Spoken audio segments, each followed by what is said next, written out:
Welcome to Executives at the Edge, the podcast from Mplify.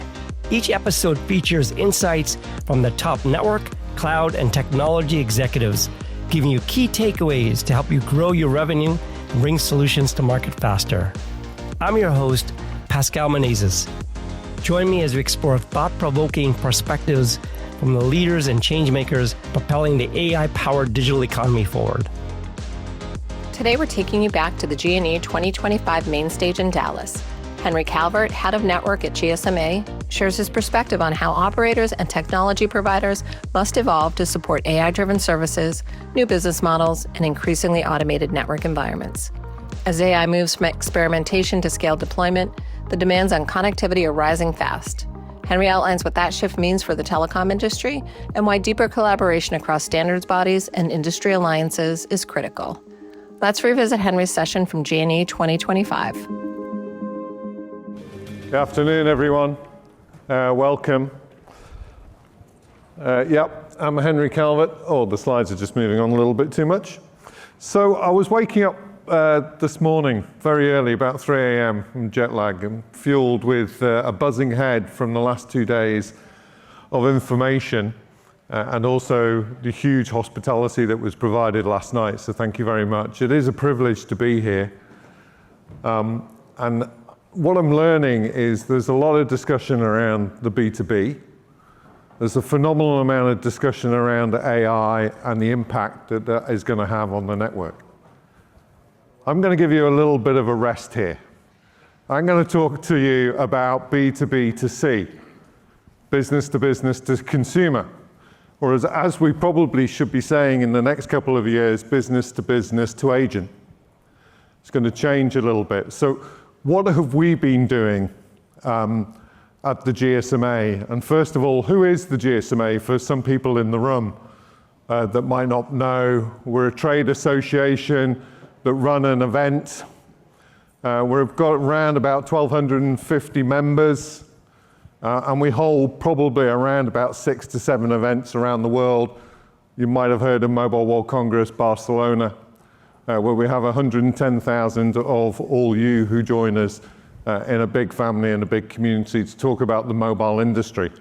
But it is converging, it is changing, and we've got some lovely statements about connectivity for good and what's going on. I lead an initiative that we called Open Gateway. We started this probably about 3 years ago. It was effectively being commercial for 2 years since Mobile World Congress Barcelona 2024. And it really is, you've talked about this in infinitum.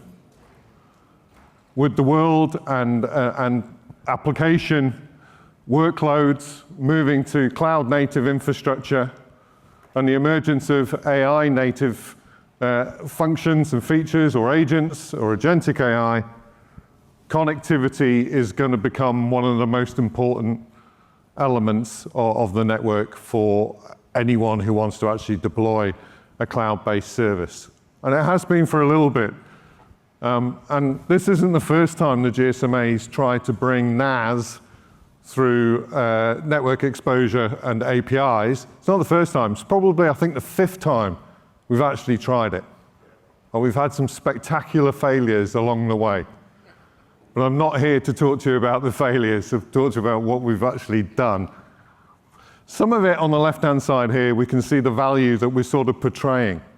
And I just want to explain this because I think it gets lost a little bit. The transactional value that you can actually make out of APIs, a classic one would be SMS OTP, which is one-time passwords, moving over to number verification. There's obviously a significant amount of value that's being migrated there. And we're sort of on track by 2030 to get 30 to 40 billion worth out there in the industry. So around about 12 to 16 billion what you're doing. We've seen since we brought this initiative in, it is actually growing at an exponential rate now on transactional. But it's not the transactional capabilities of APIs, because every business case that I go to in mobile companies, they're basically saying, how much money and when's my return actually going to come through? But it's what you're enabling. You've spoken significantly about that today. But it's important to actually know that there's enhanced connectivities that you can get faster bandwidth, more bandwidth, lower latency, less distance between the store and compute that you're actually providing. That's value that can actually be created. And then there's other services about utilizing that store and compute if you so want to go into providing store and compute to support the workloads that are going across the network. So where have we got to? Back in September 22, and for 2023, we created an MOU. The GSMA was founded back in 1987 on an MOU, a Memorandum of Understanding. So we did the same sort of principle. Let's get behind it. The GSMA board's made up of 25 operators, some of the largest operators around the globe, that's representing how we actually move forward and what standardization we need to put behind that.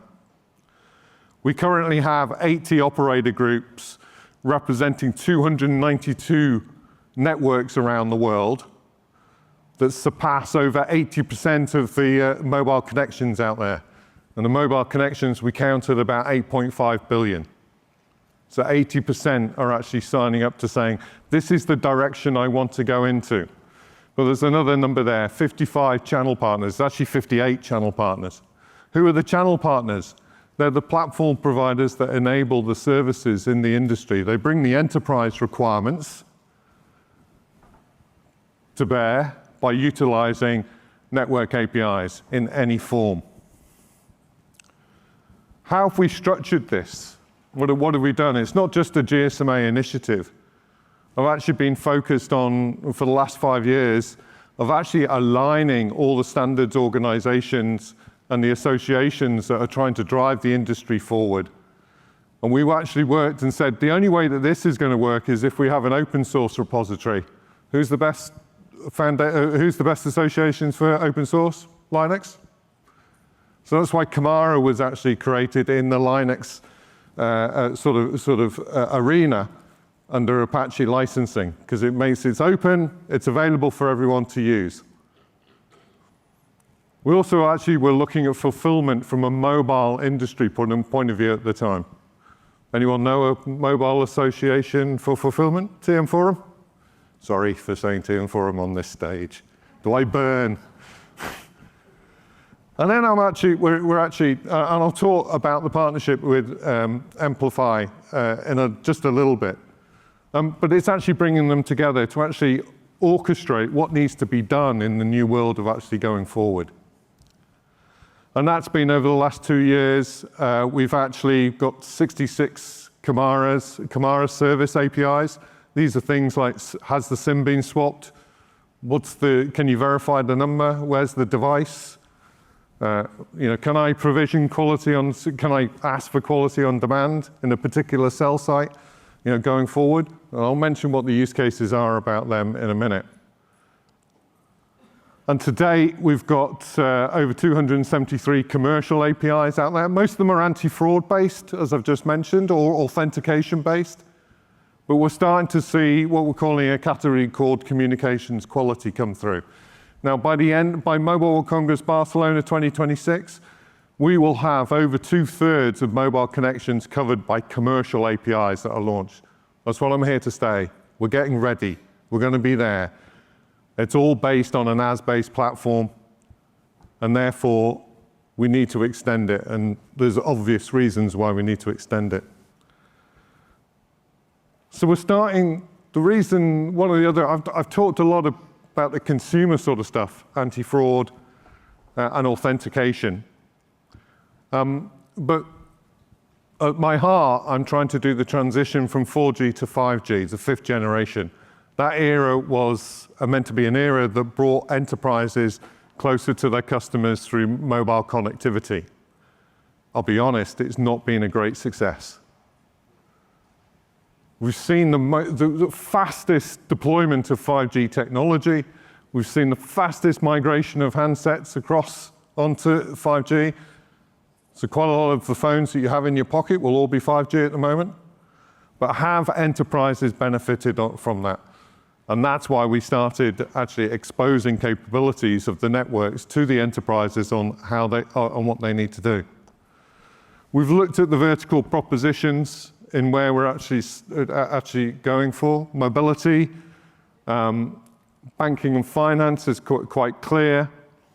Retail, e-commerce, and media and entertainment, they all have possibilities of where connectivity is going to enhance their services. And just from a survey that we did just across the Americas we have here, we see that communications quality and computing services is obviously a high demand from enterprises that they want an improvement and a performance that they're not seeing from operators at this point in time. That leads me on to the value. This is sort of a picture, a daisy wheel of all the APIs that are available in CAMARA. And most of them are going around comms quality. How do I get that best reliable link, and how do I drive that reliable link in what we do? But there's another fundamental thing. I mean, this is sort of, we started this ambling away for network slicing. Anyone heard of network slicing? Great term. Dean. Slice denial, yes. And well, I'm like scratching my head going, slicing, difficult thing to do, and how are we going to do this? Just hands up, how many people have a mobile phone in this room? Put your hands down if it's not on Wi-Fi at the moment. Is Wi-Fi the last mile access? And does that all go over wireline? So everything I've been preaching about mobile and the capabilities you can get from a mobile network, actually for 80% of the time, your phones are stuck on a wireline network. Not stuck. They're performing a lot better. I'll be shot as a mobile evangelist after this, for sure. But it's the fact in front of us. It's all on the wireline network. So how do we actually bring the wireline and the mobile, I don't want to say the word convergence, because how many years? I'm not even old enough yet to actually the word convergence. But it's how do we actually come together and actually making sure we can use NAS as that platform where that convergence can actually be. Because the world is going to be about endpoints. I've heard a lot about data centers and shifting data and connectivity and being able to have larger bandwidths at times of day and the tool sets that sit behind that. Absolutely brilliant. But at the end of the day, we're doing this for a better customer experience, and probably in about 2 years' time, and it's rapidly coming towards us, for an agent experience. Maybe it's an agentic agent experience that needs to be actually delivered on. So we have been working with Mplify with the support of Colt and Orange as well. And I just wanted to bring it into the example of if I did wanted to provide a network slice, and I'm not a tier 1 operator that has a fully converged network, and I am actually trying to provide this service to an endpoint. And the endpoint might be a fixed device, it might be a mobile device, but as we said, it's probably going to be network. There's still all those layers of transport that we need to actually orchestrate and coordinate together to make sure that we can actually have an attempt at making an end-to-end connection that is going to be stable. So this is where Mplify comes in as one of the critical type platforms and standardization that we actually see. Very similar to the TM Forum APIs, and then we've got the service-based APIs enabling the capabilities at the end of it. So we've had a go at real-time quality on demand, and we demonstrated this in Barcelona. And it's a demonstration that we want to take forward now into enterprise markets to show that there are real life use cases that we can actually put that forward to. I actually have 37 published case studies at the moment on how this has actually been implemented in real life. There's a QR code there. You can go off to the site. We've made it a simple case study. They're not 37 pages long, each of these case studies. They're 1 page. Just explaining the benefit, the value, the impact that it's done in the industry. What was the pain point we were trying to actually solve for the enterprises? I'll give you an example that we talk about a lot. Alipay. Anyone know Alipay? It's that Chinese payment company. Can I say that in America? Will I be let out this evening when I get on the plane? All those sort of things. So Alipay very much, with WeChat as well in China, very much is a mobile phone device fulfillment for payments. 16% of their payments don't complete when people hit the pay button. That's a lot of money for them. I was going to work out how much it is, but you can do the 16%. Some of this is in the presentation. When we enabled quality on demand through the 3 operators in China, they solved that 16% reduced by 90%. So as they hit the button, the network asked for 5 seconds of quality across the air interface, and the payment transaction success rate improved by 90%. That is humongously valuable for those people in what they're coming to do. There's lots of other case studies here. I'm not going to go through every single one because I'm a little bit out of time. But the other thing that I'm trying to achieve as well through what we're doing is from a standardization and an association organization, we've always looked at it from the telco perspective, inside out. I'll build solution and they will come. We have actually now started to actually get enterprises to start to have a seat at the table through the GSMA to actually say, well, these are my requirements. This is what I need. Can you help me actually deliver that and drive standard there? Because I know I don't just want it in one market or one region. I might want it globally. And we've got some clear examples here. TikTok or ByteDance, same with another big company called Meta. Very much regulation is changing on them about having age qualification on their social media platforms. They've got, in 5 markets at the moment, TikTok are doing a proof of concept of number verification, not number verify, age qualification. It should be on there, not verification. We had to change it because of e-privacy laws and things like that. But for age qualification, they're going to want this globally. And they will want platforms that actually expose that and actually deliver to them. FICO scam signal, this stops authorized push payments, scam calls, that everyone is actually seeming to get at this point in time. Both Tata and Skydo very much are looking on quality on demand. Tata Alexia are looking for telemetry coming from motor vehicles. They want to actually schedule the time of day when they can upload the telemetry from the car, because they have a massive failure rate. They've got gigabytes of data to get off that car, and they've not been able to do that. Skydo is looking at drones and geofencing of those drones and how that needs to come. All of these scenarios that I'm saying has a fairly much a mobile endpoint on one side and a fixed, maybe server-side data center point on the other side. And the transmission between that needs to be orchestrated all the way through. I won't mention Shinoshis for the time. So we have done this partnership with Mplify because I think it is desperately important, especially when you think that 80% of endpoint connections are actually on a fixed line network. And that, I think, is underheld.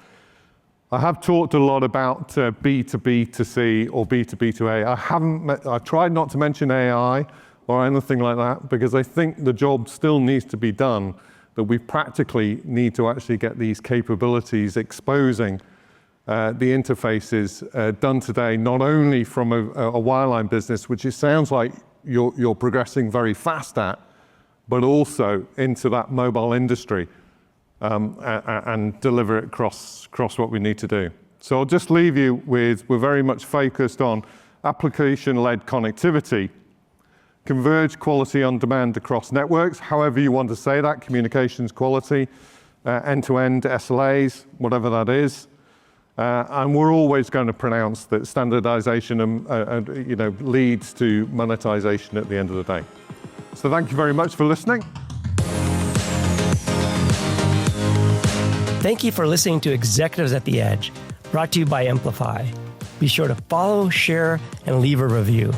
Catch every episode on your favorite platform or visit us at mplify.net.